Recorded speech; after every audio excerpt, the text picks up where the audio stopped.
মনের পঞ্চভূমি হচ্ছে কণ্ঠ। মন যার কণ্ঠে উঠেছে, তার অবিদ্যা অজ্ঞান সব গিয়ে ঈশ্বরীয় কথা বই। অন্য কোনো কথা শুনতে বা বলতে ভালো লাগে না। যদি কেউ অন্য কথা বলে সে এখান থেকে উঠে যায়। মানে ঈশ্বরে ভক্তি, সেটার কোনো বয়স নেই। এই যে অল্প বয়সে সবাই সন্ন্যাসী হচ্ছে, তাই না?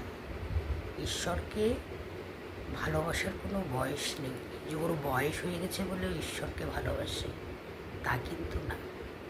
আমারও খুব ছোটোবেলা থেকেই পথ শুরু। তো যাই হোক, ভক্তি, ভালোবাসা, বিশ্বাস যার থাকবে সে ঈশ্বরকে খুব কাছে পাবে। না হলে ঈশ্বর তো সবারই পাশে রয়েছে, কিন্তু তার মধ্যেও কর্মফল কিন্তু আছে।